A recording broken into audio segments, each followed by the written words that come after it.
Good morning, Nigeria. Welcome to Daybreak on Trust Television, reaching you from the nation's capital in Abuja. My name is Ayuwelia. And I'm Zainab Bella. Welcome to the show. This is Daybreak, where we bring to you the latest topical issues this morning. We're always super excited to have you join us on the show, every morning, weekdays, 7 a.m. to 9 a.m. We do this, and I bet you don't want to miss this show. This is where you want to be every morning. And if this is the first time you're joining us on the show, then we say welcome on the show, and we hope that you'll make it a date with us every other day. Now, we will be going on a quick break, and then when we come back, we'll take a look at some of the issues that we are dealing with today.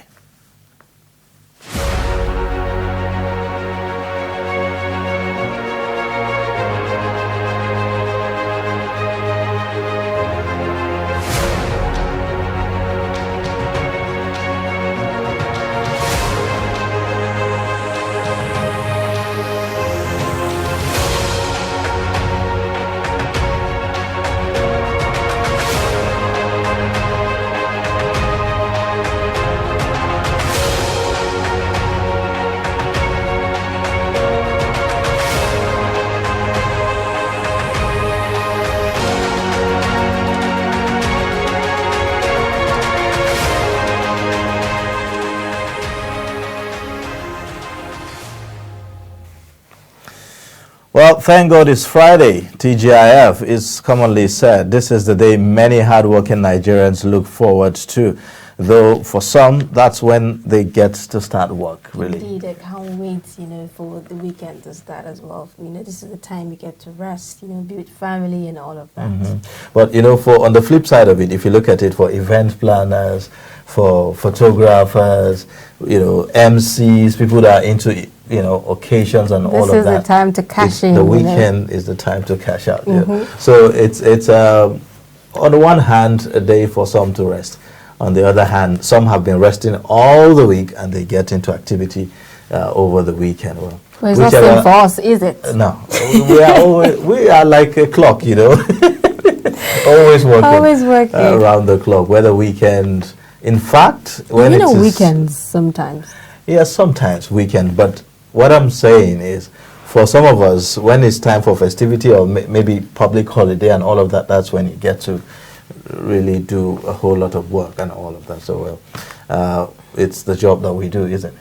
And we have to do it. Yeah, exactly. Otherwise, you won't be on in your TV this early morning to be watching us, right? All right, on Daybreak today, we will be joined by Ilyasu Gadu, public affairs commentator, to look at the implication of the activities of bandits on agriculture sector, especially in the northern part of the country. We also, with over 6 trillion deficits to be borrowed, reactions are beginning to trail the 2022 budget presented by President Muhammadu Buhari to a joint session of the National Assembly on Thursday.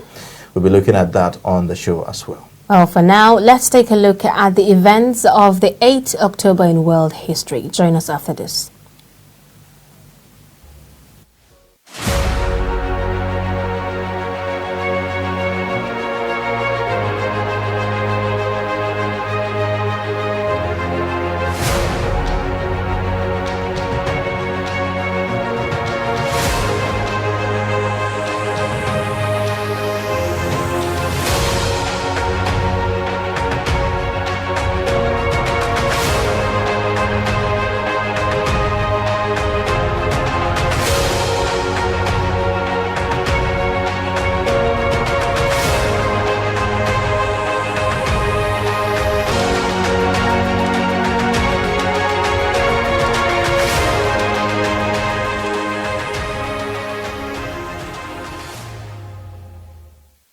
There you have it, today in history, where at least 35 people were killed on Monday, 8 October 2012, when Nigerian soldiers allegedly opened fire after a bomb blast struck their convoy in the northeastern city of Maiduguri.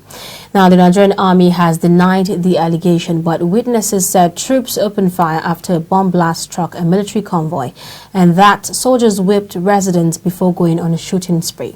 Nurses in the Umarisho hospital said 30 of the dead were in civilian clothes, while another 5 more military uniforms. That's quite sad, isn't Yeah, it? very, very sad memorial. I recall those days when this happened. There was a whole lot of conversation about violation of human rights, right. you know, in the Northeast as the military fight the Boko Haram. And, you know, those were the early days of the insurgency at the time. And so it was a bit of a frustrating moment, I would say, for even the military, because it's a different kind of warfare. They have not You fought know, before. what they call asymmetric warfare. And Right. so you find that sometimes these insurgents mix with ordinary civilians, and it's almost difficult to tell who is an insurgent and who is, you know, a civilian and all of that. So you had such several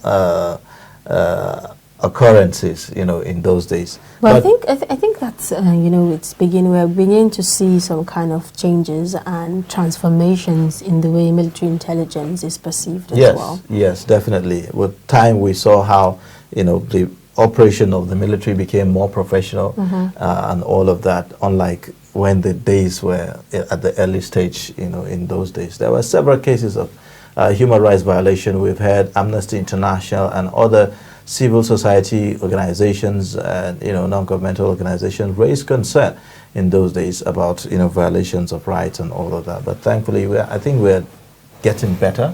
And I also pray that the families of those that lost their lives in that incident find comfort and be able to to move on.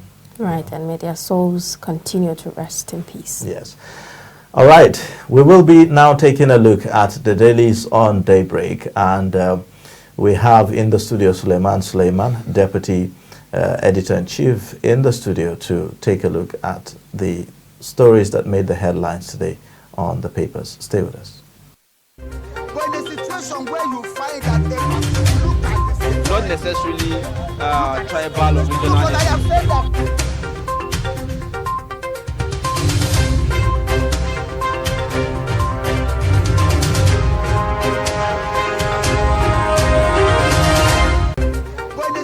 Where you find that they look like the same, Not necessarily tribal or regional. but I have said that.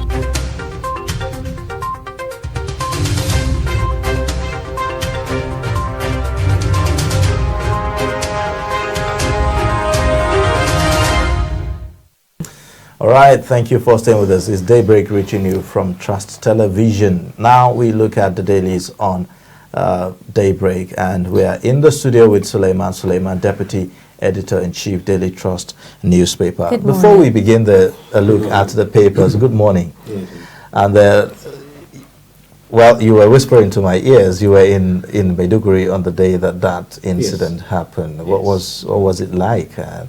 What was the experience? First of all, it was the first time that I had the sound of gunshots outside of film, as in real life, for me personally. I had gone to visit a friend of mine and also to see a mentor of mine, Professor Pate, and my friend Abdul Muttalib, who both of whom were teaching at the University of Maiduguri at the time. I had just enrolled for my PhD from the UK, and then I went there straight. But I was also interested in seeing what was really going on in the Northeast, you know. So I had that opportunity to see what was going on. And it was easy to see that the soldiers were fighting an unequal battle, like you put it, asymmetric, you understand? Because the insurgents were mixed with the populace. At that time, the civilian JTF had not come, so they had not then pushed Boko Haram into the forests, Sambisa and all that. They were still living within communities, you understand? And it was difficult for soldiers to identify who was Boko Haram and who was not. So that created a siege mentality, you know, on the part of the military, in such a way that the slightest spark will just lead to the kind of things that happened that day. In fact, I remember that we had to take a canoe to cross a river before we get onto the University of Maiduguri campus, you know. Terrible. As a result of that. So yeah. So it was, it gave me my first and last, you know, experience of first-hand experience of insurgency in Nigeria. But happily, I think we're more or less over that chapter now. It's not that the issue is over, but at least we've gone much beyond that kind of situation. Right. So we should be happy for it. All right then. Okay, so let's take a look at some of the stories that made headlines today on our papers. And below the nameplate, you'd see UK to. By the way, we are starting with Daily Trust as always. UK to recognize Nigeria's COVID-19 vaccine certificate from October 11th. You'd also see Anambra FG backs Malami on possible state of emergency. Buhari opposed to it. That's according to Obiano, the governor of Anambra State. UK, the lead story says UK medication. Gbajabiamila governors, others spent millions to visit Tinubu. The riders, they are saying 265 million expended on trips. No, we funded it ourselves. The governors and lawmakers are responding. You'd see politicians wasted public funds on journeys, civil society organizations. Lagos governor unveils pro-Tinubu group. And there on the front page of the Daily Trust newspaper, you would see an infographic showing you a breakdown of all that, the implication of all the visits. You would see 58 top politicians visited Tinubu in London. The breakdown of trips to UK, and including the average hotel cost of lodging in a hotel per night. You'll see also pictures of some of those who paid those visits with the dates of those that visited. This is quite detailed, in the infographic. Credit goes to Ali Gaidam of the Daily Trust newspaper. It's quite interesting how it is graphically presented here, and I'm not sure if not many papers actually do this, from what I've been seeing, mostly. So if you want to see the details of everything, pick up a copy of the Daily Trust newspaper. You'll find also below that Nigeria's proposed 16.39 trillion budget raises more questions, less hope. You'd find that on page 23. Quite interesting stories. All right, let's take a look at the other let's take a look at the Punch newspaper this morning. Right at the top, we have Nigeria grants 992.9 billion import waivers in 2 years. That's according to reports. We also have fully vaccinated Nigerians need to pre-departure test quarantine. That's according to the UK government. And then we have experts celebrate malaria vaccine breakthrough. Federal government plans procurement. Wow, that's quite interesting, and we need that right now. And chairmanship, PDP governors insist on North NEC adopts zoning report. And the big headline is saying 16.39 trillion naira budget funding. Sell refineries, moribund assets, reduce deficit, economists, NAS tell Buhari. And the rider is saying address insecurity. Don't impose multiple taxes on manufacturers. That's according to ex-LCCIDG. And another rider is saying block tax loopholes. Impose levies on luxury goods. Economist cancels federal government. And on page 9, we have flooding will compound cholera crisis, lead to more deaths. That's according to WaterAid. And on page 4, you find Osun couple found dead at home buried without autopsy. House help held. And on page 8, you have Uniben suspends lecturer, orders police probe of alleged student's rape. And on page 7, you get to see abductor shoots colleague dead as Ondo Omotekun closes. And right below that, ex-SGF Lowell knew nothing about 544 million contract fraud. That's according to an EFCC witness. And on page 4 and page 6, grandma weeps as Oyo policemen extort family of 150,000 house rent. And on page 10, smuggled Tokumbo gas cylinders flooding Nigerian market. That's according to the Standard Organization of Nigeria. These are some of the stories you get to see on the Punch newspaper. All right, let's take a look at This Day newspaper, the next paper we'll be looking at. And on this day, you'd find some of the stories that goes this way. The first one at the very top. PDP's neck backs governors, zones chairmanship to North. You'd also find below that, UK rules out quarantine for fully vaccinated travelers from Nigeria. We saw that some days ago. And then the lead story says, Buhari, petrol subsidy eroding revenues available to fund budget. Lawmakers express divergent views on 2022 expenditures. These are, I would say, basically some of the major stories that we can find on This Day newspaper today. Okay, let's move on to the Nation newspaper, where the big headline is saying, Why we halted planned petrol price hike by Buhari. And the rider is saying lawmakers get 16.39 trillion appropriation bill. Explain approval for loans. And you also find notes PDP leaders to microzone party chair. NEC ratifies Ogoyi committee reports. And you get to see Atiku, why North should get presidential ticket. So basically, these are some of the stories in the Nation. All right, on the Blueprint newspaper this morning, beside an nameplate there at the top, you'd see global food prices soaring amid energy crunch. World Bank projects Nigeria's economy to grow by 2.4% in 2021. Osibanjo off to UK for UN Climate Change Conference. FBN creating jobs, deepening financial inclusion through first money. Buhari not in support of state of emergency in Anambra. That's according to Willie Obiano, governor of Anambra State. The lead story says, Atiku on zoning. PDP has its rules. Nigerians their choice. You'd find the writers there saying, says zoning neither the country's problem nor solution. No going back on Ugwai committee's recommendations. That's according to the party. Throw slot open, Northern youth insist. You could find all of that on page 6 of the Blueprint. And then below the pictorial there showing you the budget presentation yesterday to the joint session of the National Assembly by President Muhammadu Buhari. Don't panic over borrowings, Buhari tells Nigerians. So that's some reassurance coming from the president. Those are the major stories on the Blueprint today. Okay, let's take a look at the last paper that we're going to be looking at today, The Guardian, which says budget of growth raises doubt amid high debts, low incomes. And you also find police kill bandits rescue 6 kidnapped victims in Kaduna. Court jails minor's son, 14 years in absentia for money laundering.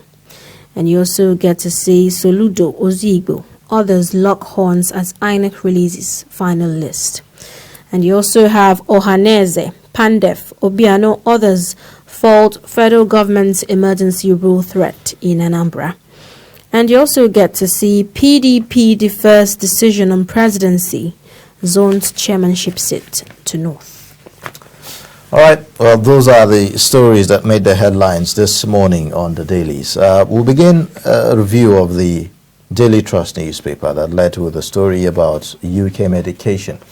We are aware that the former governor of Lagos State and leader of the APC is in London on medical vacation. He has been receiving visits upon visits. And now the Daily Trust decided to lead with this story. What's the idea behind this? I mean, about 265 million naira have been spent on all the trips, and you would see, you know, a breakdown. A night there ranges from 90,000 to 120,000 naira. I mean, isn't that outrageous? It is outrageous indeed. It is outrageous. But the most interesting thing about the story is why it had not been done before. Right. And why it's been done by Daily Trust. That's what gives you the wider perspective of how Nigerian media works. You know, because here you have someone who, within his party, he's second only to the president. Right. Because if you are not important, you will not see, you know, public officers going to visit him right there in London. And he has been there for 3 months. That means his health it's a political issue. You understand? You know, but nobody has paid attention to that until Daily Trust is doing that story now. You understand? Just imagine, even if any other presidential candidate or potential presidential candidate, since he has not declared officially. But if you have anyone, in fact, somebody even called him Mr. President, inshallah, while in London, signifying how much they think of him as a potential president of Nigeria. That means whatever condition is holding him up there is now a public issue. It's no longer just private. You understand? You know, because you want leaders that are able to, that are physically able. And the physicality of a Nigerian president is actually an issue addressed in the Constitution. So it is, the real issue is, why are we waiting? Why now? Okay. He's been there 90 days or more, you know, so why did we have to wait until now that somebody is now doing a story? But thank God, at least better late than never. Yes. Okay, now many will see this and say, governors and these lawmakers are using Nigerian money, you know, to fund these trips. But on the other hand, they are saying we funded these trips ourselves. What do you think about this whole? Well, they can show at least a little evidence that, you know, if you bought a ticket for yourself, you understand, at least the charges will go to your bank, isn't it? You understand? So even on your phone, you can show that, okay, look at something like that. So we can get one evidence. Beyond that is the way governance works in Nigeria. I doubt if these people paid for themselves. You know, I strongly doubt that they paid for themselves, because that's exactly when you talk about a high recurrent expenditure vis-a-vis capital expenditure in the budget. That's exactly how it comes about. You know, people spend money, public money, on frivolous issues that in other countries they would have otherwise paid for themselves. There's nothing wrong in going to visit Tinubu or any other person when they are sick, wherever they may be in the world. But it's a matter of public accountability if public money is being used. So where I would like to see this story go is for them to prove. The onus is now on them. Right. The job of the newspaper is to reveal that this has happened, Right. and this is the estimated cost to public treasury. The onus is now on them for them to show Nigerians that no, it's not what you are thinking. The truth is we paid for it ourselves. Let them show all of it, particularly the governors of the southern states. Let them show that, yes, indeed, it is their own personal money that they use. Would you consider this maybe like some kind of opportunity for the politicians to show allegiance, you know, to Tinubu, who is known, considered to be leader of the party and potential candidate for the 2023 election? Again, you see, that brings us back to potential his potential candidacy. Yes, the reason why it matters is not just allegiance is there, but also the nature of Nigeria. That of allegiance, I think, once one or two persons go there, and you are within the system, it becomes difficult for you to refuse to go there. Because if you don't go there, in Nigerian politics, it means you are now showing disloyalty. So that one is it's a ripple effect necessarily. You know, once 1, 2, 3 people go, and then you haven't go. Imagine you're a governor of a southwestern state. You understand? And 2 southwestern states governors go there. Then it's going to be difficult for you to not go. That one is there. But the real issue from your question, I think, is the fact that the whole thing still boils down to the fact that this man is a potential, you know, and still powerful politician in the country. And because the power associated with him is still relevant today, and a lot of people think that it may be relevant for tomorrow. Right. If you were a former governor, just former governor, in fact, I'm sure that even if it were President Jonathan, for example, as a former president, if he had been sick and been in London, I doubt if up to 53 public officers would have gone to visit him.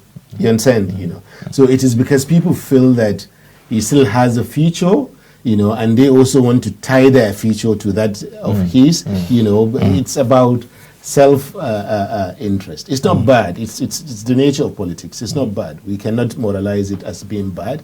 But where public money is used, then that becomes a different question. But there's really nothing wrong with it. Okay. Now let's take a look at another interesting, issue right now, which is the 2022 budget presented by President Muhammadu Buhari. Now, it's proposed 16.39 trillion, and this is raising more concerns and less hope amid the constant borrowings we are seeing right now. What is your assertion about all of this? The budget is interesting. First of all, there are three things that have been significant about budgets under the President Buhari. In the first place, the budgets have been increasing and increasing significantly year after year. I think when the president came in, the highest we saw under Jonathan was around 11 or thereabouts billion, or even 9 billion. I mean 9 trillion. Now it's gone almost twice that amount. You understand? From 11, 13, 14, 15. Now we're talking about 16 trillion naira. So you are having increasing budgets, but with less evidence that even half of the projects earmarked have been implemented, at least with less evidence on ground about what all these monies are supposed to be doing. I think Nigerians need to take that up seriously and hold the government accountable, because you cannot be borrowing on our behalf, you understand, which is the second issue, without us seeing what the borrowing is for. That's one. Secondly, the increasing tendency to fund the budget through deficits has also been quite high under Buhari, every year. In fact, they are no longer even making any punctions about it. They are saying that we will continue to borrow to fund deficits. That is, if we don't have money, we will continue to fund that. So I think we need to ask, the borrowing itself is not the issue, but what are you doing with it and where is it? The government will tell you that they are borrowing to do capital projects, but virtually all the capital projects this government has been doing, they are all ongoing and have been ongoing for 6 years. So you have forever ongoing capital projects. So if you are building a road from Kaduna to Kano, for example, or from Abuja to Kaduna, for example, or Abuja to Kano, and it takes you 6 years to complete that road, how many years will it take you to even drive on it? How many years will it to recoup and generate revenue? The investments that you are making. So the time that it's taking the government to complete its projects is just crazy, and it's just looking like people are not really interested in completing these projects. They just want them to be reflected in budgets annually, so that all sort of things that can come from that can go their own way. That's an issue. Okay. And then third, the borrowings there's also a sort of interesting analysis about Buhari's budgets. We use the revenue to fund the consumption element of the budgets, and then borrow to fund capital projects. We use our revenue, which mostly comes in dollars, you understand, to fund consumption, to pay salaries, to pay, overhead costs and things like that. You understand, the recurrent part of the budget, usually we fund with the revenue that we generate from oil and from other things that, other sources the government gets, you understand. And then once we are done with that, that revenue is finished. Then we are now looking for where to fund our capital projects now, the bridges, the roads, the dams, the railways, and so on and so forth. And then government now borrows for that. Does it make sense, please, to borrow money to fund capital projects while using your own revenue to drink water, to drink minerals, to go to UK to see a potential president, to Tinubu, and things like that? You understand? Right. If you had things reversed in such a way that the revenue is even being used, even if it means squeezing people, even if it means borrowing locally to fund consumption, to pay salaries, indeed, why does government have to borrow? Because government owns the naira with which is paid salary. Right. So what are the alternatives, to this borrowing? Some have suggested that, look, instead of just borrowing all the time, why don't we just reduce the cost of governance to see how we can, I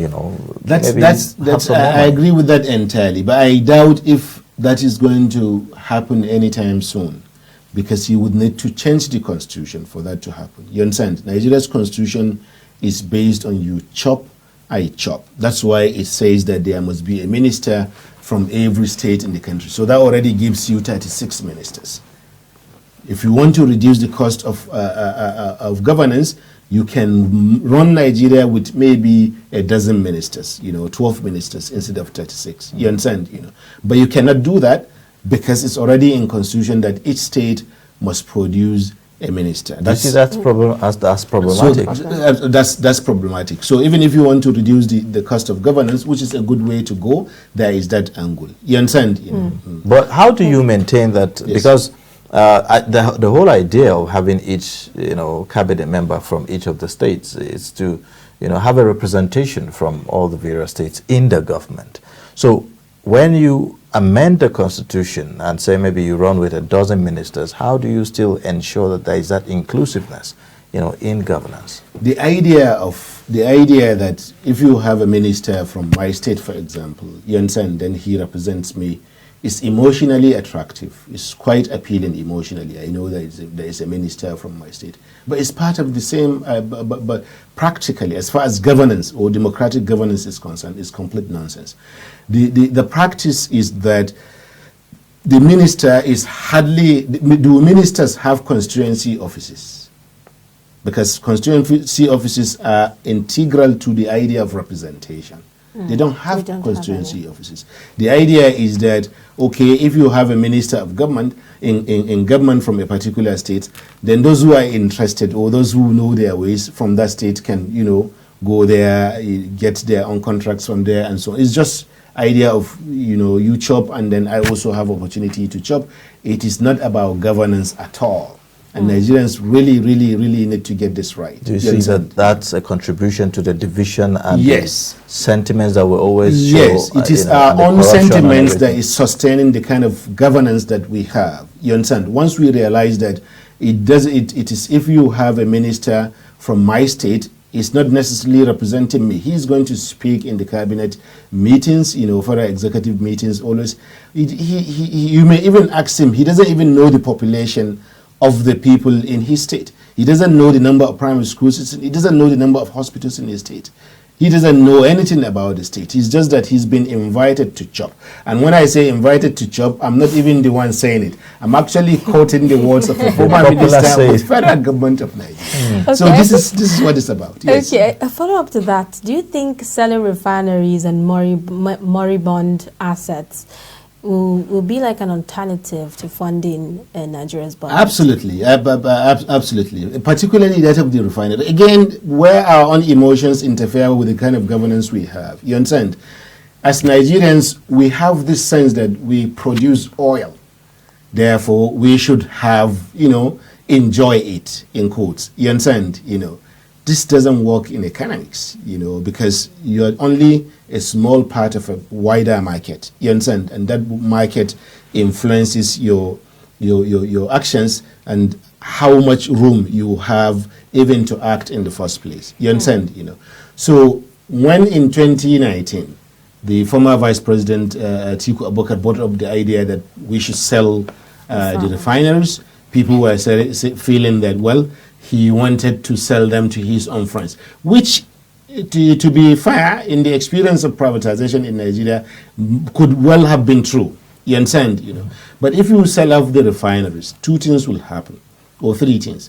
Number one, you raise, you get revenue, you understand, because people will pay money for it. Number two, you then don't have to spend money on those same refineries again. For example, only I think a few months ago, 2 or 3 months ago, the federal government had to give the NNPC another $1.5 billion for the rehabilitation of some refineries, including, I think, the Port Harcourt refineries. So, and these refineries have been moribund, or at least operating on much less than their capacity for years. So you have assets that they are not really giving you. The whole idea of assets is something that gives you value, but they are not giving you that value. You understand? And on top of that, you are spending the little money that you have on them. What sense does it make? It doesn't make any economic sense. So in my view, there's nothing wrong in selling of these assets rather than borrowing that your children and mine will come and have to pay for. You understand? The opportunities that are not available for young people today is because we are now paying for debts for the previous ones that that have been taken. And that's how things are going to be like, in 10 years, in 20 years, in 15. And Buhari is close to 80 years. He doesn't have much, well, you understand? But the future of Nigeria really counts, and we should take that into consideration when we are borrowing. That's the point I'm trying to make. All right. Well, the thing about this budgeting and what some will say is that, well, the investments that government is making as far as capital expenditure is not yet seen, maybe because it is a long-term kind of a project. How would you respond to that? That's the point. How do you define long-term? That's, again, it is us Nigerians and our media. We're not curious intellectually. You understand? We accept simple explanations, simple versions of events, and then when things don't work out as we thought emotionally, we now begin to complain, why are things not working? How do you define long-term? Because the Constitution says a president can have only 2 terms. This the Buhari administration has taken 6 years out of their total 8 years. You understand? So in this context, how do you define long-term? Is it after the 8 years that we're going to be seeing this? And then how does this work out elsewhere around the world? You understand? If you want to, I'll give you an example. If you wanted to build a refinery of about 200, that can refine 200,000 barrels of crude a day, and there's no refinery in Nigeria today that does that. It takes a year to do that. You understand? Recently in Egypt, Siemens, the energy company that is working with the Nigerian government on the Presidential Power Initiative, in Egypt, they built from the scratch a 14 megawatt electricity plant that was then connected to the existing grid. They completed it in 27 months. So tell me, what do you mean by long term? The issue is we're really not challenging government and governance in the ways that we should. And when I said we, I mean we Nigerians. You understand? We accept simple explanations too readily.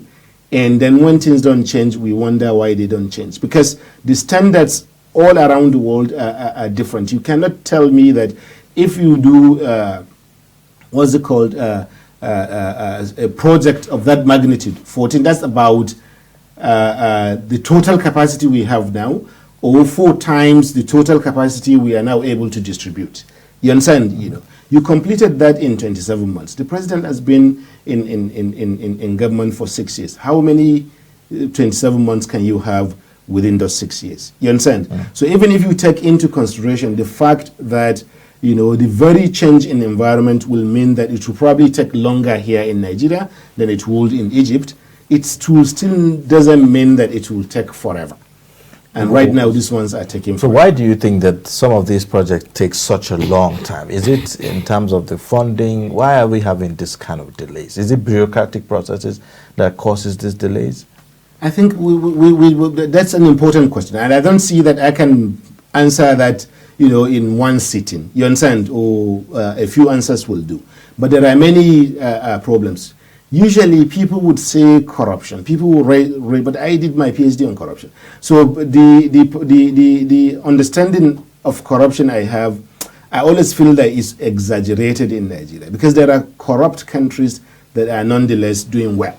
Right. So maybe it is even the capacity to actually implement government project. You understand? If people actually go to work 8 a.m. when they were supposed to go to work, if people actually do their jobs when they are supposed to be doing their jobs, you understand? Even where you have corruption, you can still achieve something. You're following? So I don't think that I'm a teacher, so I say you're following all the time. So, but I don't see that it is necessarily the issue of corruption. It may be capacity. It may be our own work ethics as a society. There are many societies, China for example, people take their job seriously. People go to work, you understand? And yet there is huge level of corruption in the country. And yet you can see that they are moving forward. You understand? So people will say corruption And I don't want to go there because you can still achieve things without corruption. So maybe capacity, maybe we're just not as serious, or maybe we don't even have a reflection about the meaning of time. You understand? You know, because somebody has spent, just imagine, 10 years, 15 years, 20 years, that date that you mentioned earlier in 2012 about the bomb blast in Maiduguri, that's about 10 years now. What has changed in Maiduguri between then and now? No. Other than the Boko Haram has been pushed, you know, and so on and so forth. It remains the same town. There's not been any effort to reconstruct the Maiduguri and the rest of the Northeast. Believe me, if this had happened elsewhere, you would have had a whole, they can even go as far as saying, okay, we can turn the entire Northeast or the entire Borno state into 2 or 3 mega cities. What's wrong with that? That's good ambition. So it is the sort of ideas that we have and how we understand government and governance that is part of the problem. I don't really see that it's only corruption, although of course that can be part of it. All right. Now another story here that we are seeing on the front pages is the issue about PDP, the zoning, the whole conversation about zoning. Blueprint, for instance, puts it saying PDP has its rules, Nigerians their choice. The whole, what are your thoughts, you know, regarding the back and forth that we are seeing about? Well, it's correct, the zoning thing. but the truth is, the same Atiku was the one in 2011 who was insisting that we must have zoning. But the party had zoned its candidacy to the north, you know, and then Yar'Adua had taken the slot, and the understanding was it would be 8 years per zone, you know, per each, and then Yar'Adua died midway, so it still remains a northern prerogative, if you like. You understand? You know, the same Atiku at the time. You understand? You know, and indeed he emerged as a consensus candidate, although of course he did not win that primary election. So whereas he is correct that Nigerians their choice and then PDP can have its own rules, we cannot forget the fact that only yesterday he too was a champion of zoning. But the reverse is also true. Those who are now championing zoning were against it. All these so-called southern governors, where were they when people were saying that there is agreement within the PDP that, you know, you have zoning between north and south for presidency? You understand? You know, in 2011, all of them repudiated that agreement. They insisted the agreement did not exist because a southerner was about to become president. So the real issue is, for how long are we going to continue doing this back and forth? Where politicians who supported zoning last year, just because the tables have turned, will now come back to say they are now opposing it. Or those who oppose it now will then tomorrow come and say they are now supporting it. You know, it is the kind of issues that make us to be dancing in circles as a society without making progress. How important is this issue to Nigerians, really? Some will say that, I mean, what is important to ordinary Nigerian is to have good governance. So do you see this conversation about zoning and all of that as some sort of escapee kind of, or an opportunist kind of a conversation by politicians, elites? It's more than that, actually, to be honest. You understand? Because zoning is indeed a principle that people use in some democracies to help solve problems of ethnic identity intermeshed with politics, or cultural identity intermeshed with politics, or geopolitical or regional identity intermeshed with politics. You understand? You know, to solve these problems, to address these problems, is standard. The literature is sound on this, that societies have tried where there is a lot of pluralism. They say, okay, rotation or rotational presidency can help assuage feelings, because however much you try, people see themselves as northerners more than, or southerners, you understand, or Igbo or Yoruba, than they see themselves as PDP or APC. So because the ideological inclinations of the party don't have any strong root within society, nor within the parties themselves, the zoning cannot easily be dismissed as something useless. It has its place, you know, that's one. But my worry, and that's where I think it's even more significant now, beyond just the food and things like that, that ordinary Nigerians mean. My worry is that in the present debate about zoning, you have a situation where sitting governors who have authority to speak on behalf of their people, you understand, are taking diametrically opposed positions on zoning. First, the southern governors came out to say that the presidency must shift to the south, mind the language, because it's important. Language, choice of words in politics, very important. You know, that power must shift to the south in 2023. And then the northern governors came out, they were a bit more diplomatic, more moderate in their language use, but they were also saying the same thing, that no, it is not constitutional. You're following me? What this means is that it is priming Nigerians. The issue is being framed as one in which, not between PDP or APC, or within PDP alone or APC alone, but as a regional issue, and a regional issue in which Nigerians are on two different sides. So if northern governors say that, if southern governors are saying that power must shift to the south, and you are from Ekiti State and you don't believe in power shift, you have no representation in that kind of mindset. You understand? Right. Everybody in the south must agree that power must shift to the south. Everybody in the north must agree that power must not shift to the north, or zoning must be banned. So it pitches Nigerians against each other, you know, and along the lines of divisions that have proved in the past, you know, to be quite dangerous. So I would like to see that kind of direction is toned down. If you are a governor and you believe that power should shift to the south, fine, please say it. You will not be the first person, and I assure you, you won't be the last. You understand? If you are in the north, say it. If you are in the south, say it. But to group together as a forum, say Northern Governors Forum or Southern Governors Forum, and then speak with one voice, what that means is you are eliminating party competition. Both within, you are saying that even the constitutions of the respective parties don't matter at all. And Same This is dangerous for Atiku is saying that he doesn't think this will solve Nigeria's problem. Who? Atiku. Well, again, I agree with him, but if he is saying that now, why is he knowing that now? Because we have to be fair when we make analysis of public figures and what they stand for. Certainly, I agree with him that it will not solve Nigeria's problems. It hasn't solved in the past. I doubt if it will solve now. But in 2011, he was a champion of zoning.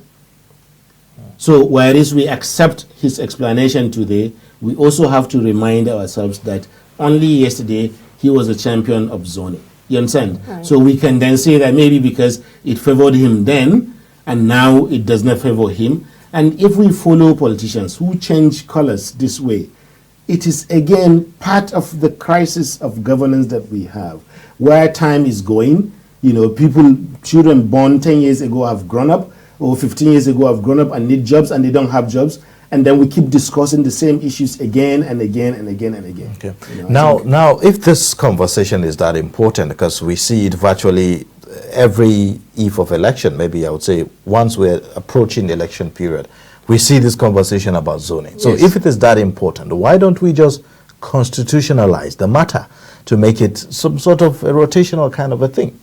well, again, if we can do that. And maybe that can help to solve the problem. But it has its drawbacks as well. The drawbacks are that you will end up having a president who is no more than a face.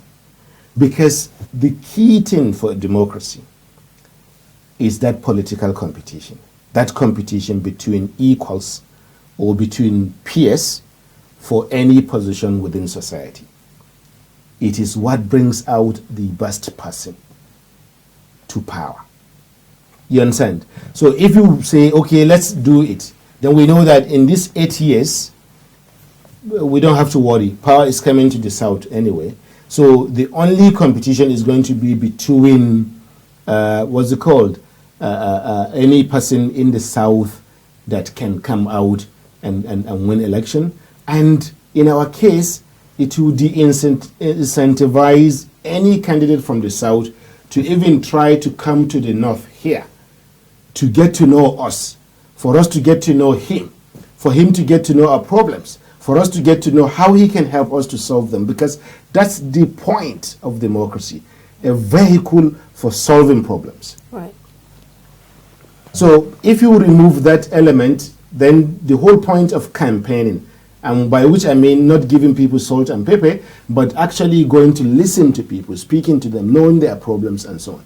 So I think if we leave things as the Constitution says now, that it is open to everyone, I think this is probably better, that over time, we Nigerians, and particularly if the media makes it happen, I believe it will happen, we can grow beyond the whole idea of zoning and begin to look at candidates based on what they stand for, what their parties stand for, what their past demonstrates, and so on and so forth, rather than whether they are from the south or from the north, and so on and so forth. Because once you say you agree from the south now, then you now say, okay, the south itself is not monolithic.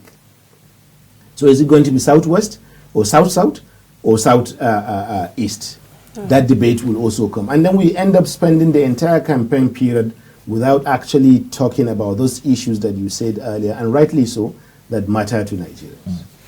All right then. Well, thank you. We'll end the review at this point. Thank you for coming on the show and sharing your thoughts with us. Thank you for having me. We had the Deputy Editor-in-Chief, Daily Trust newspaper, Suleiman, review the stories that made the headlines this morning on Daybreak. Now, we will go on a quick break, and then when we come back, we will continue with the show, looking at our first discussion on the day. Stay with us.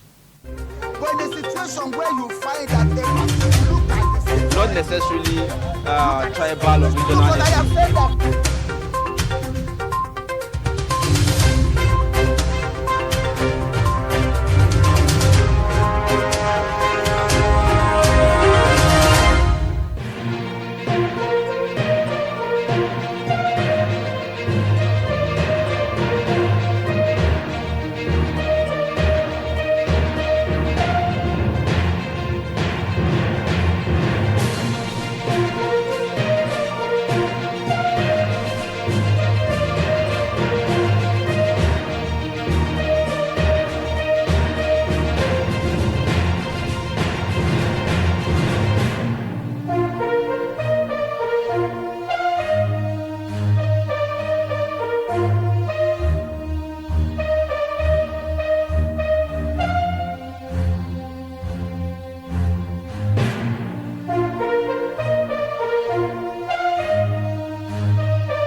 All right, thank you for staying with us. And if you're just joining, you're watching Daybreak on Trust Television. Here we've been discussing recent happenings in and around Nigeria. We had the budget presentation, and today on the dailies, virtually all the papers are carrying the concerns raised as far as the 2022 budget is concerned. Moving on to our next discussion. On the road to the 2023 elections, the North seems to be running out of eggs. Insecurity manifesting in terrorism, banditry, kidnapping, sectarian violence between and among its ethnic groups have become commonplace in the three geopolitical zones making up the region. Economically, the livelihood of many in the region, which is tied to agriculture, has been drastically affected by the above developments, with farmers not being able to cultivate their farms for fear of being attacked. Indeed, in many places, farmers have to pay for protection in cash and kind to gunmen before they are allowed to go to their farms. This is an extract from an article written by a columnist and public affairs commentator, Ilyasu Gadu. He joins us in the studio to discuss the implication of insecurity on agriculture, especially in the northern part of the country. Good morning, and it's good to have you join us. Yeah, good morning. How are you? And we're doing Looking great. good. All right, great to have you. Now, there's been quite a lot, going on, particularly in the northern part of the country. There's this effort by federal government to diversify the economy, and the sector looked upon as the most promising is the agricultural sector, but insecurity has made that to kind of have some kind of delays and a negative impact on all of that. Why do you think we're experiencing this, and how can we move forward from this? Well, good morning, viewers. I'm glad to be here. I want to take us back to the commencement of this administration. President Buhari came with three major planks of his administration, and agriculture was one of them. Diversifying the economy and bring up the agricultural potentials of the country. And of course, when we talk about agriculture, we're basically talking about North. Of course, the country itself, there are agricultural potential all over the country, but most prominently it's in the North because of the large expanse of the land, because of the arable land, because of the availability of all kinds of crops to be cultivated and to help the food security in the country, as well as provide the basis for agro-allied industrial takeoff.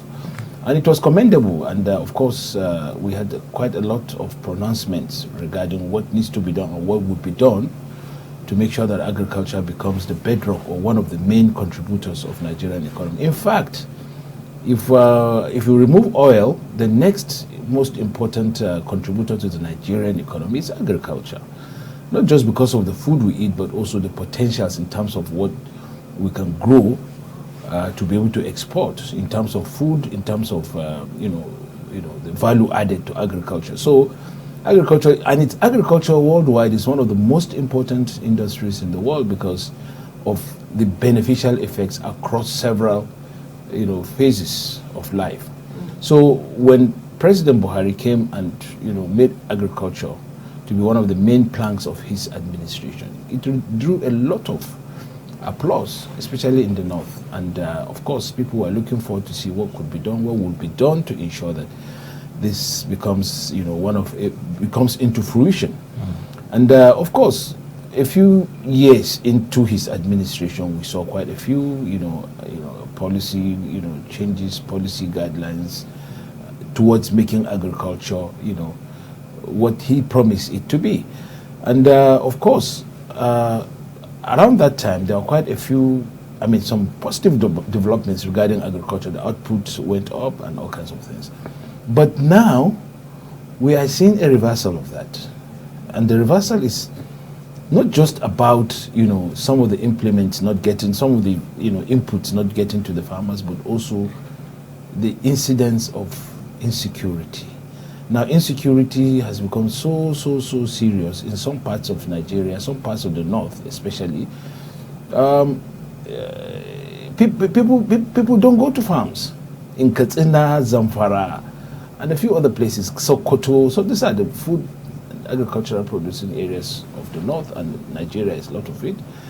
And they have been devastated by the insecurity. Farmers can't go to the farms.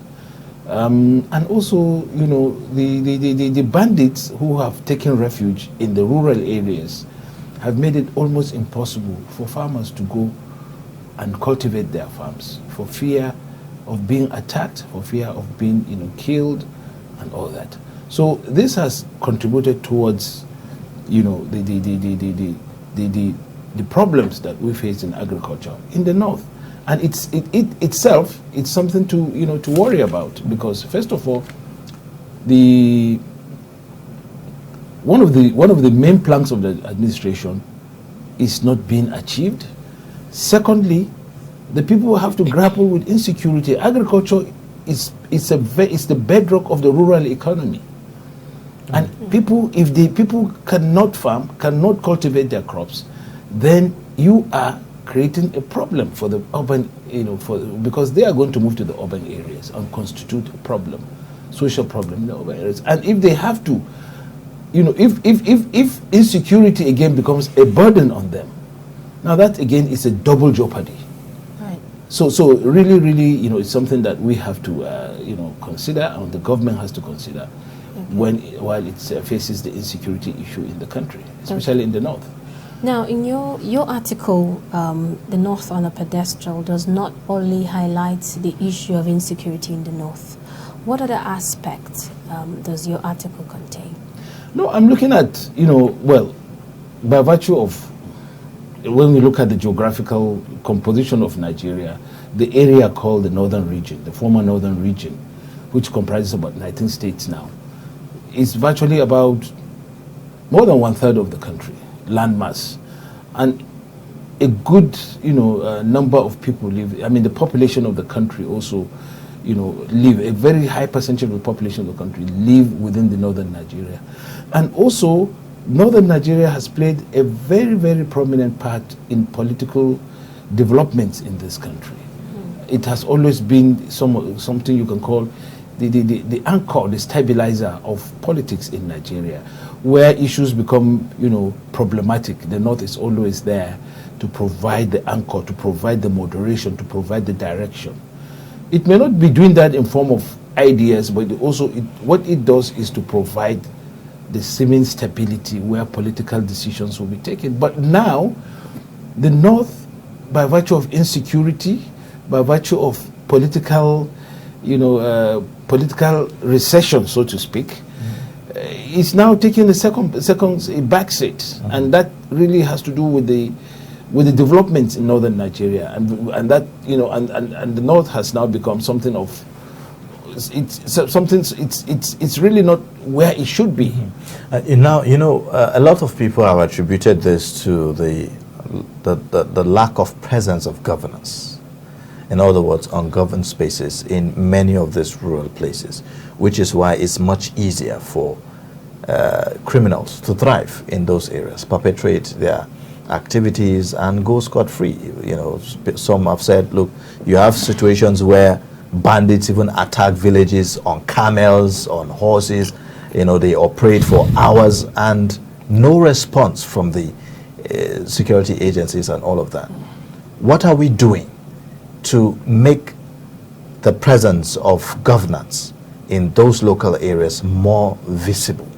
Well, I don't know how old you are, but when I was growing up, we knew that the local government, the local authorities in the north were very, very strong and very effective, because they had, you know, they had the sense, the power, they had the authority to govern those areas, the rural areas. In fact, the bedrock of northern Nigeria at that time was the native authorities, because they provided the security, they provided the guidance, they provided, you know, the direction.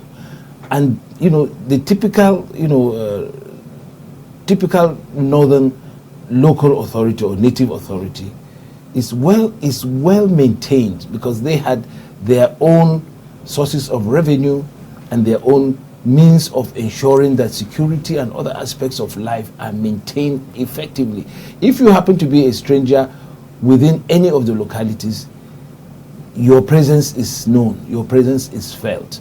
And the local authorities were on top of all developments within the localities because they were well funded and well taken care of.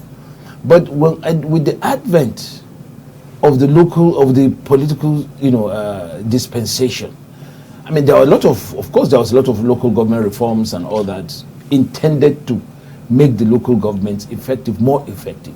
But what we see is that the patronage system, which gives a lot of power to the center and also by extension to the state governments, because after the regions were broken, you now had states in their stead. So the states now took over the functions of what the regions used to do. So what the northern region, for instance, based in Kaduna, used to do, it was now delegated to the states that were newly created states. And the beginning of the recession of the local governments started from there. Because then decisions about local governments were not taken at the local level, but at the state level. And so the power started shifting from the local government to the state government. And when we came to have the full-fledged political dispensation, it became something of a patronage. The governor sitting where he is, and his cronies around the state capital decide things for the local government. And then gradually you begin to have a situation where the local authorities were handicapped. They couldn't do what they should do to be able to take care of situations that arise within their localities. They had to go to the state government or to the Ministry of Local Government or Bureau of Local Government, all kinds of bureaucratic setups to manage the local governments without the input of the local government. So what happens is that decisions that ought to be taken in situ had to be referred to the headquarters, which is the state capital. And before these decisions, the feedback from those decisions, gets to the local government. The gap becomes something of a problem. And then, of course, we also have the fact that the population was growing. And, most of the population in the rural areas were not taken care of. In those days, the local government were taking care of the schools, the markets, the hospitals, the health centers and all that. They were effectively doing that. Now, all this is no longer with the local governments don't even function in those respects again. So what we have is, as the local government, becomes ineffective, non-state actors started going into getting into the vacuum. Right. Now, what will it take, as a follow-up to that? What will it take to get these local governments and local rural communities function in the picture in which you just painted now?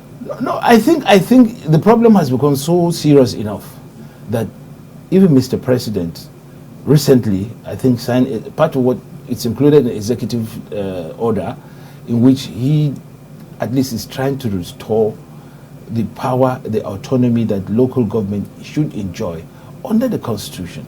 And they can't do this without funding, because the funding is the critical factor in the whole thing. Being able to attend to those needs at that very level. In those days, they used to be called Endoka, the local policemen. The local policemen were very effective with just a baton, without even weapons. They could go into any ward, any area of the local government and fish out criminal elements and fish out undesirables. And the moment somebody or some group tries to make any issue or try to raise some insecurity or whatever, they will be fished out and they will be dealt with according to the law at that level. So it wasn't something that had to go to the states. But now, with all these happenings, what we need is to go back again, because we left what we were doing effectively to something that is not feasible. So we need to go back, yes, because it is what should be the beginning of trying to get authorities, the authority and effective authority at that level. Because without it, we cannot all go and stay in the cities. A lot of the economy, rural economy, is very, very important to our lives. So we need to be able to go back, and we need to do that in a concerted way. The federal government and the state governments have a key role to play in this matter. They need to get down and look at what really should go to the local governments and give it to them. And then where there needs to be supervision, they need to supervise. But they must not let the government at that level continue to aberrate, because at the end of the day, the problem of insecurity is going to germinate into more and more issues, and we're not going to be able to resolve it. So I think the best thing to do is for a concerted action. Traditional rulers could come in, because they have a bottoms up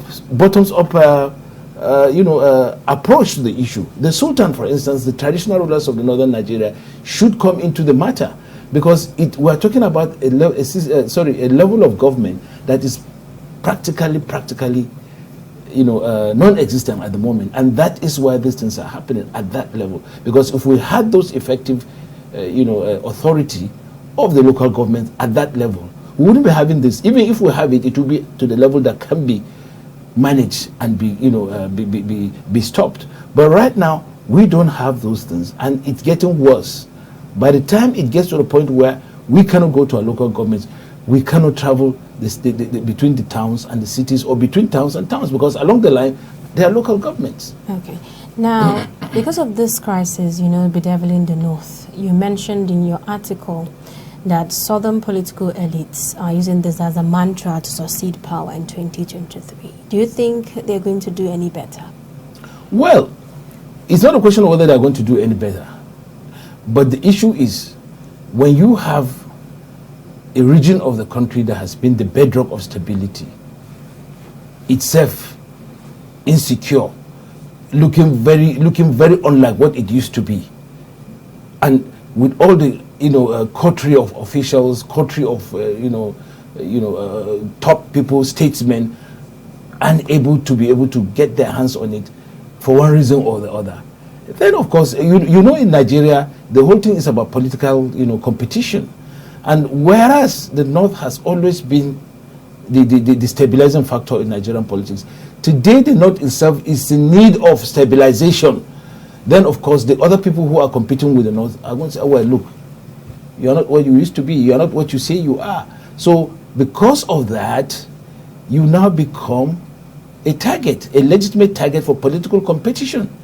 And that's what's happening, because at this moment, the North does not even have the courage, does not even have the courage to bring out leaders that would say, look, yes, while these things are happening, we have been able to do this, and we want to carry it on to the next level.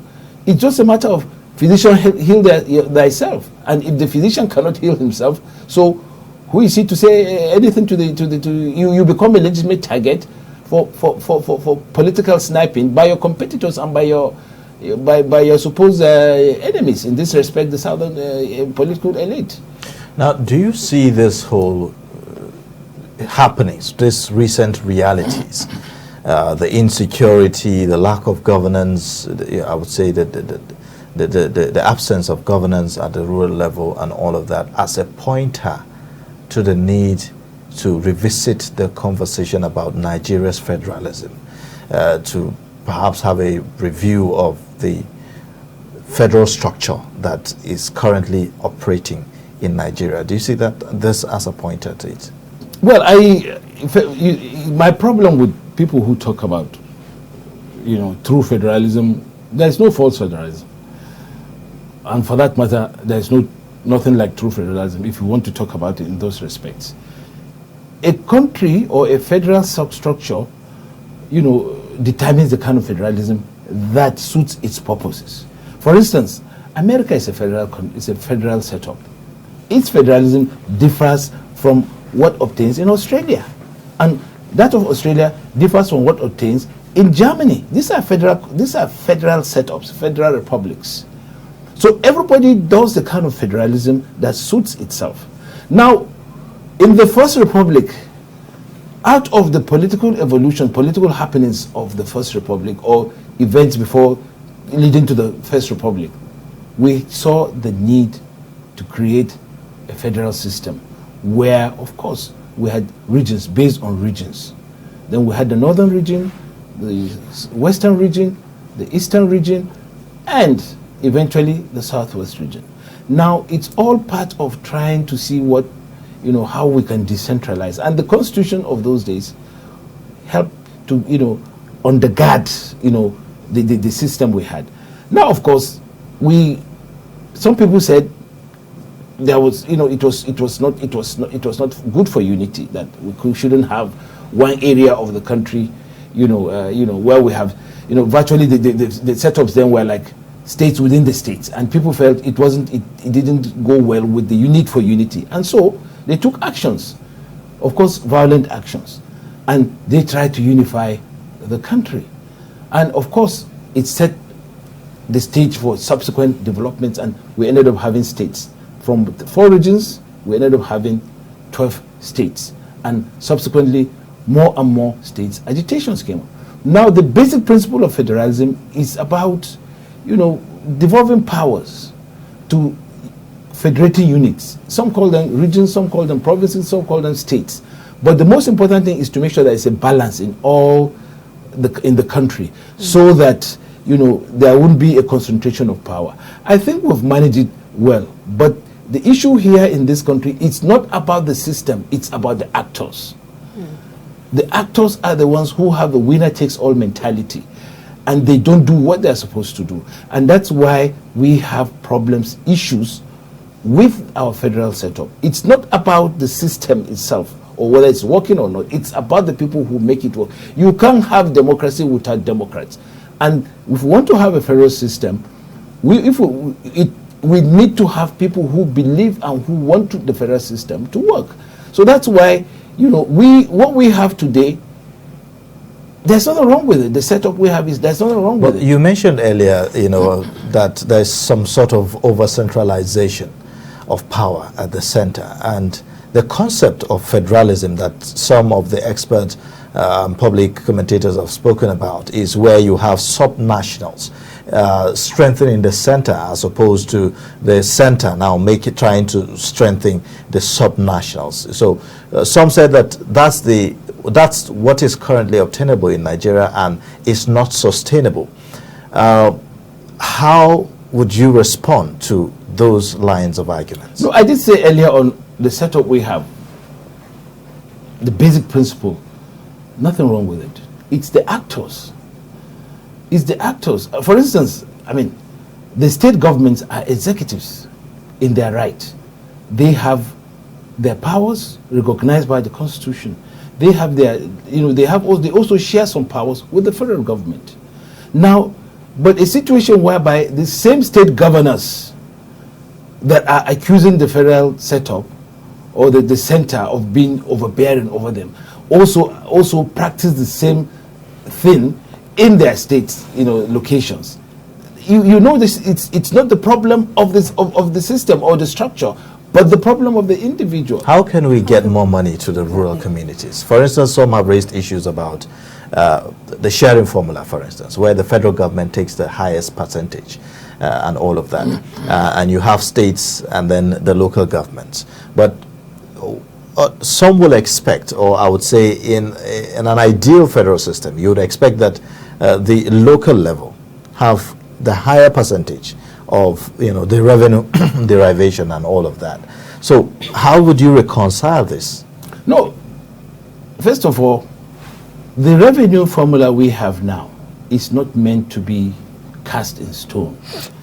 It is meant to be a beginning, a beginner. Let's start with this, and then subsequently we begin as we go along. We review it, because you don't start with the perfect system or perfect setup at the beginning.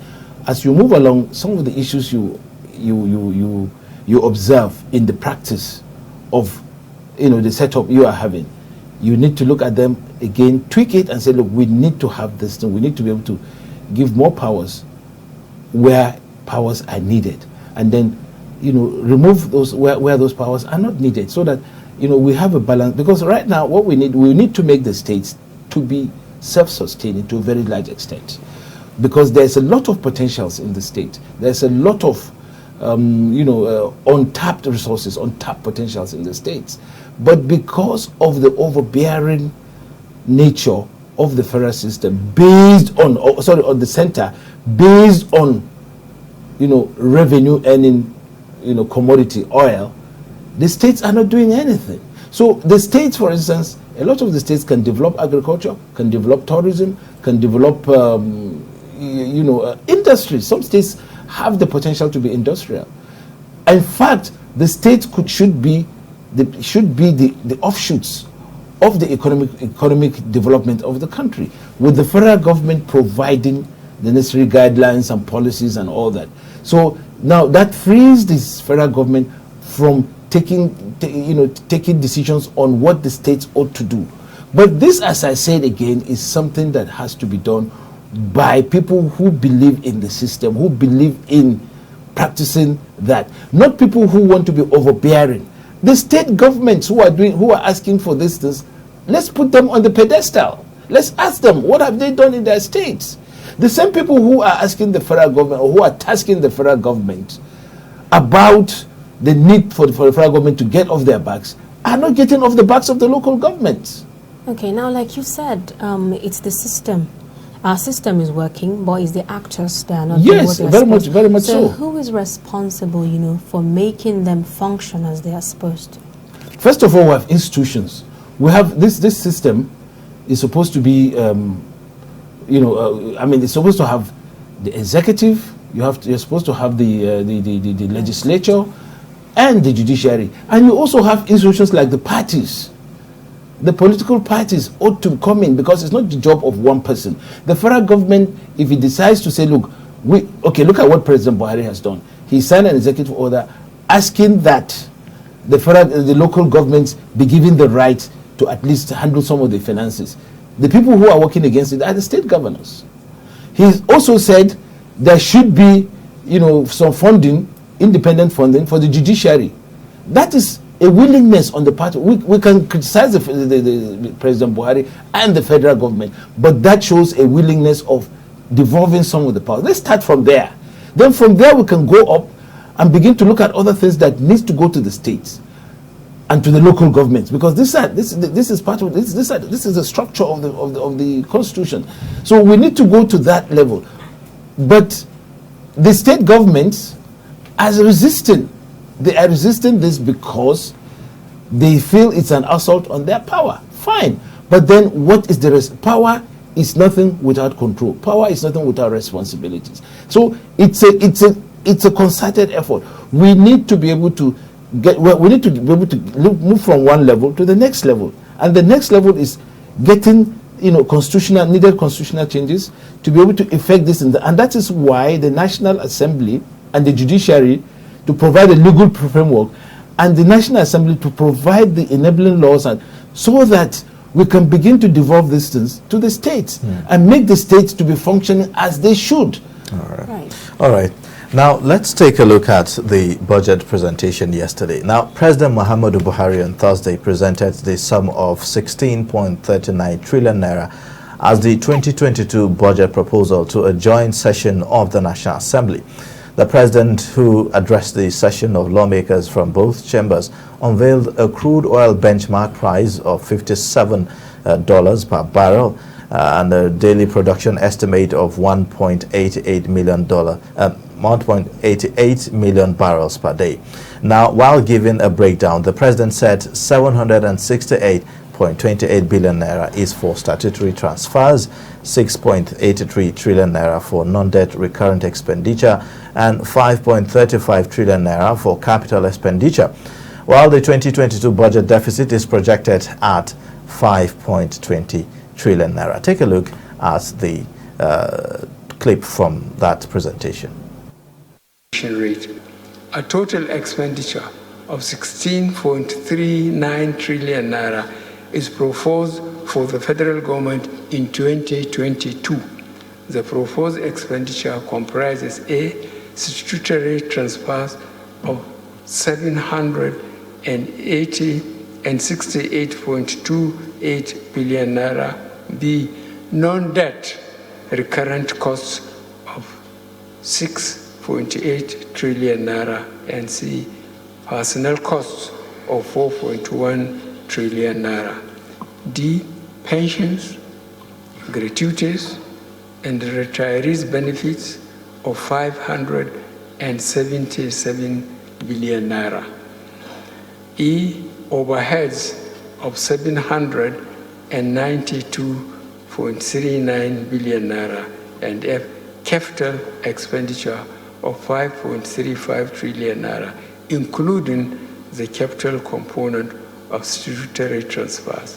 G, debt service of 3.61 trillion naira, and H, sinking fund of 290.71 billion naira to retire. The new year, the 2020 and 2021 appropriation bills were considered and passed before the end of each year.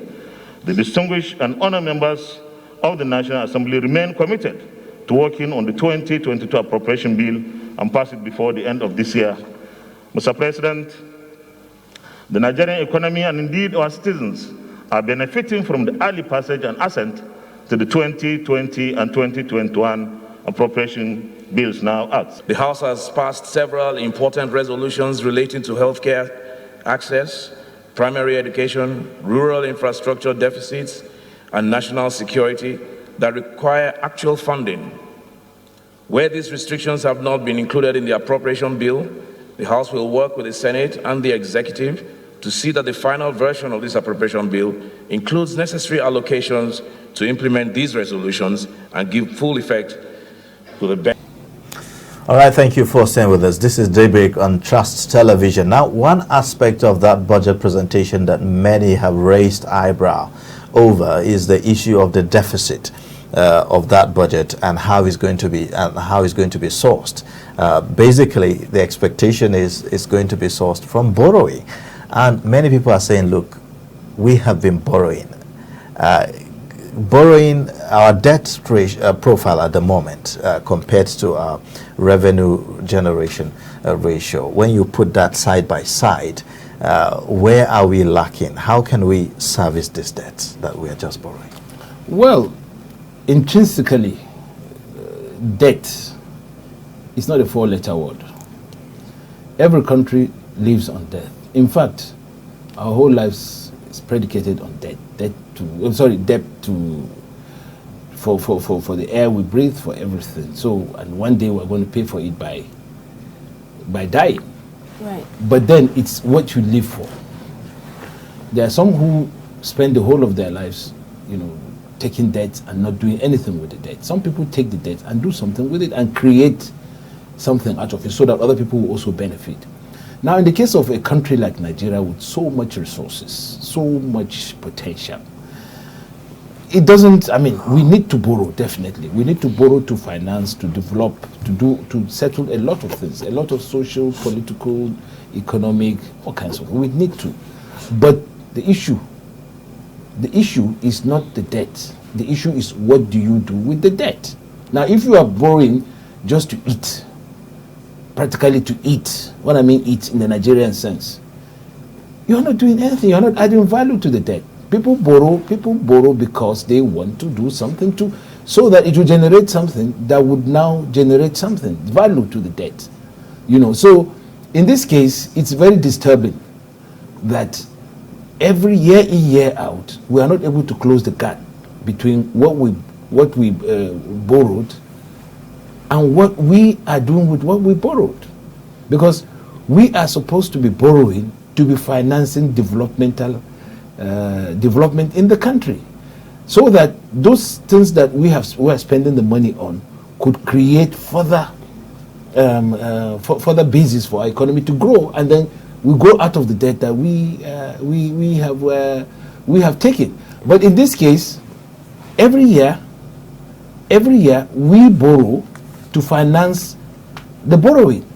So it's a circle, a vicious circle of borrowing, debt. At the end of the day, we cannot do but mortgage our economy and make our economy to be uncompetitive to be, you know, to be an economy that is in perpetual uncertainty. And that is the problem.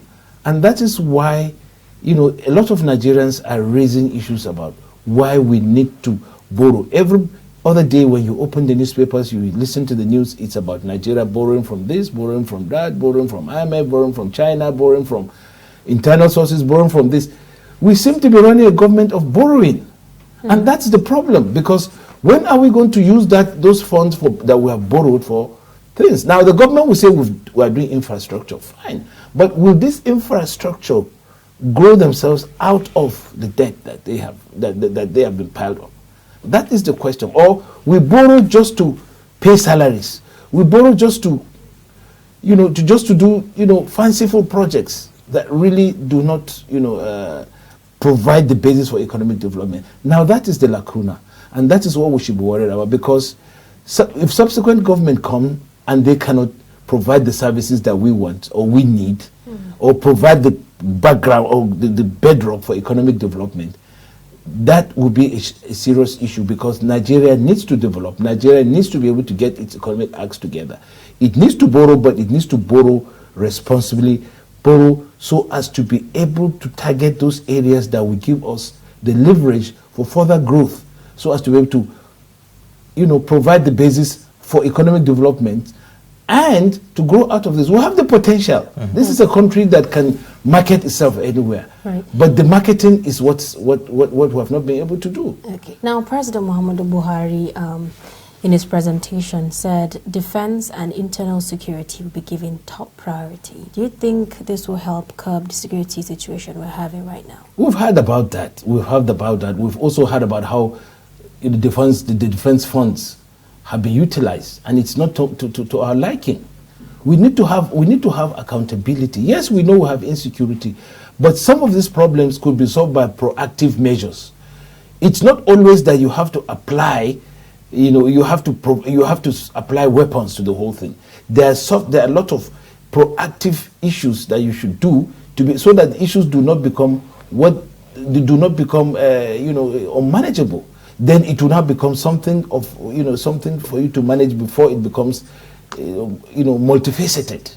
And spending on defense has been quite something we've been doing for the past God knows when, and we've still not been able to turn the corner on defense and insecurity in the country, for which the money has been budgeted for. Now, how important is spending on sectors that will guarantee revenue generation? For instance, we were talking about the agricultural sector, for instance, in terms of helping government generate more revenue. We know it's a major employer of labor, but because of the insecurity, we are not seeing much of that. So how critical is that sector, and how much of funding do we need in that sector to guarantee that we revive that sector to where it was?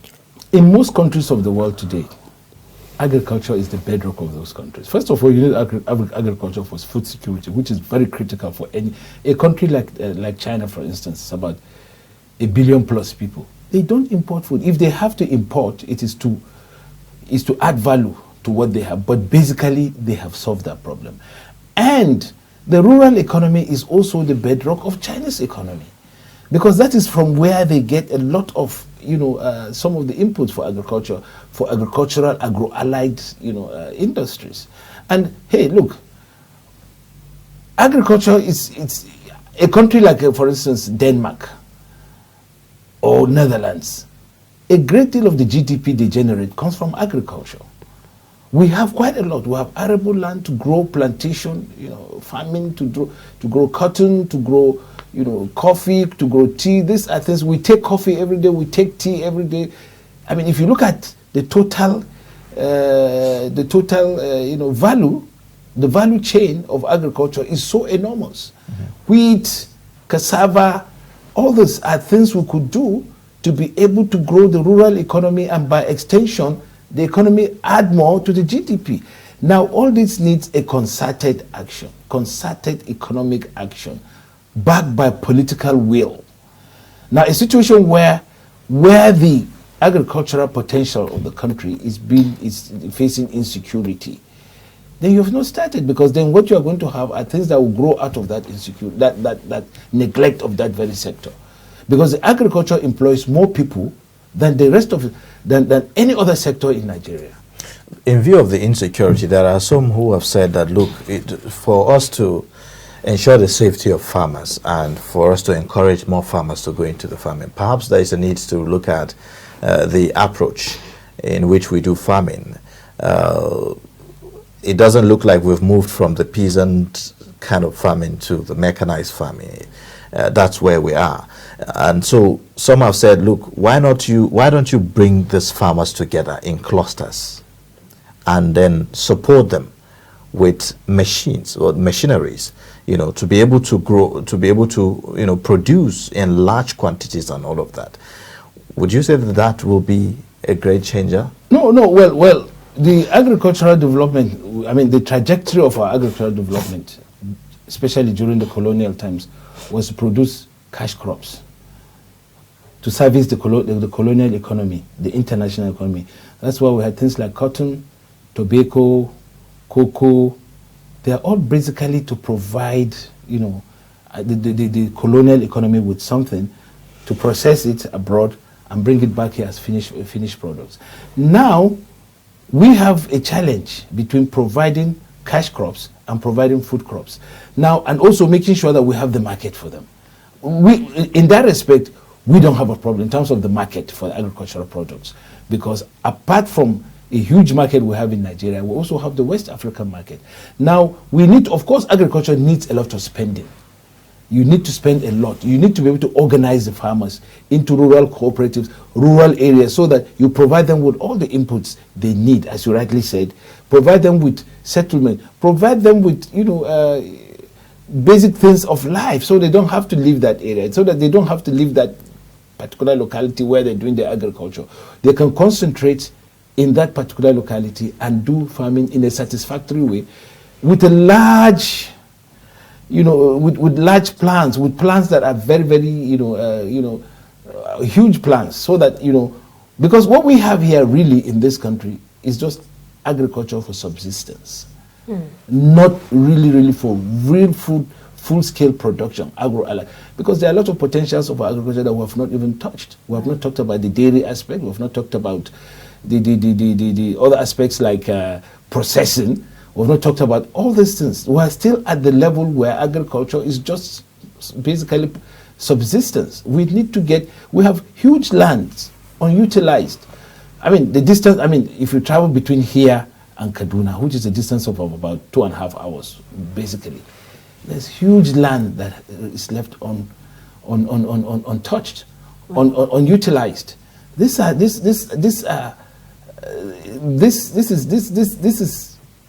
has potential to provide huge agricultural, takeoff for the country, in terms of which we import, things from other countries. The things that we import from other countries are agriculture related. The milk that we import from other countries, the powdered or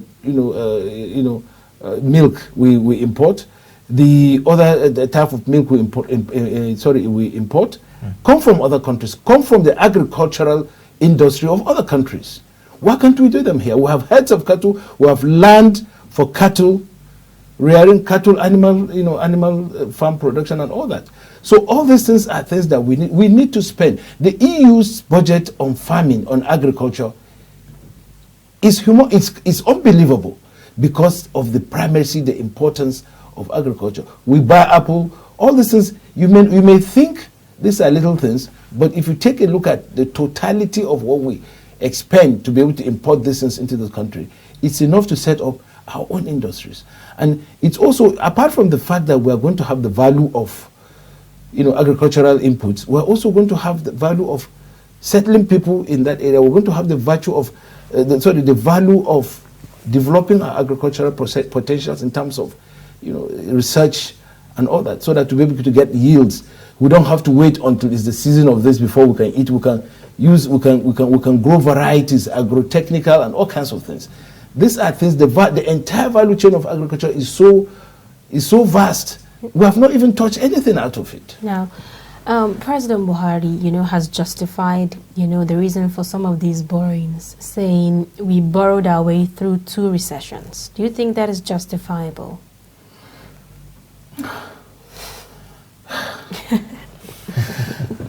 I'm at a loss, really, because the truth about it is, well, as I said again, borrowing is not a 4-letter word, but it is what to do.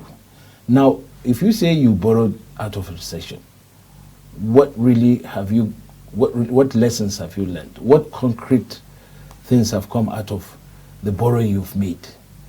If you still borrow, if you borrowed out of recession and you still have a high inflationary, trend, you still, things are still expensive, has not increased, and you have not been able to, close the cycle on a number of economic issues, then you begin to ask yourself, is it borrowing really that is the issue?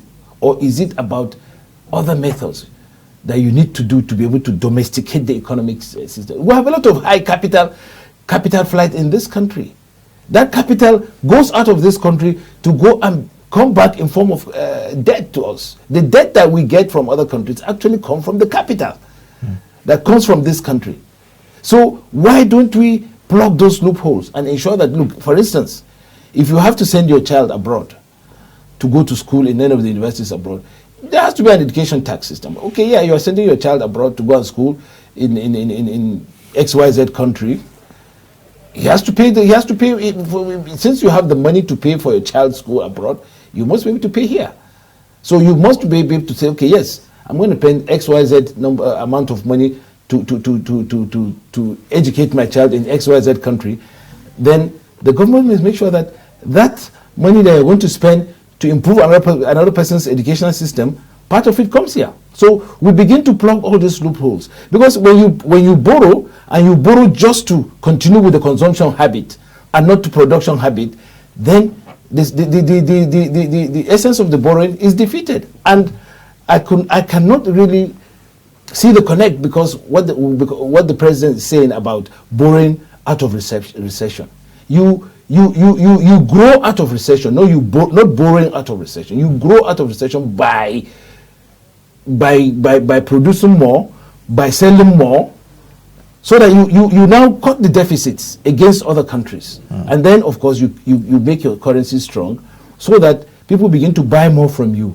Not to borrow to be able to pay salaries, so that you can fictitiously say you have grown out of recession, because you still have the issues of the recession are still with you. Yeah. So I really don't see the connect there. But then he's the president, so let's give him maybe he has more, economic, indices and sense than. But for me, it's not something to really behold, because if you borrow just to finance to grow out of recession, I don't see the connect. You need to produce and grow out of recession. Then you know that yes, you're on the right track. Not to borrow, because you are actually, what you are doing is that what it means in practice, in layman terms, is that, look, you are a drunkard and then you are drinking more, so that you get out of you feel that you have.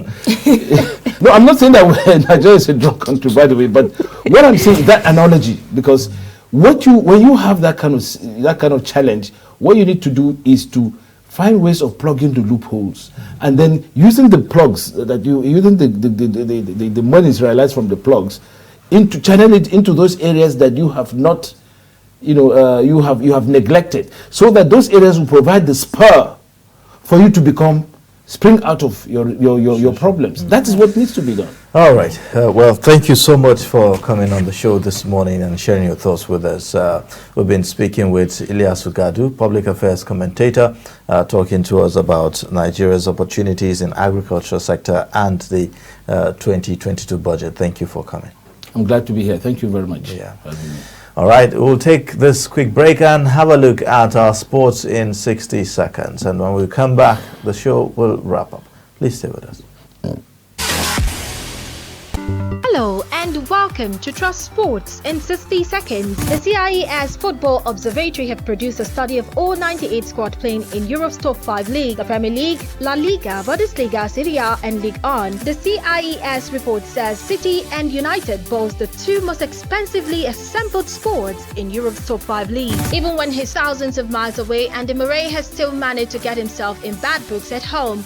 What started with a bid to freshen up his rusty tennis shoes has ended up with them being stolen, along with his wedding ring. The Saudi-led consortium, the Premier League and Newcastle are working hard to get the deal completed and announced as soon as possible. And lastly, Italy captain Giorgio Chiellini has blasted racist abuse of Victor Osimhen, Kalidou Koulibaly and Andre Frank Zambo by Fiorentina fans. And that's all the top headlines on Trust Sports in 60 seconds. Don't forget to subscribe, like and follow us across all social media platforms.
All right, there you have it, sports in 60 seconds. And with that, we wrap up the Daybreak Show on Trust TV. Hopefully, you will join us next week for another time on the program. We do this every weekday, 7 a.m. to 9 a.m., where we dissect and analyze all the latest happenings, take a look at the dailies on the show, and also have experts give their perspectives on recent happenings. If you have missed, you can catch up. Join us on our YouTube channel by subscribing and also following us across all social media handles for latest updates. I am Ayuba Ila. Thank you for watching the show. And I'm Zainab Bala. See you next week.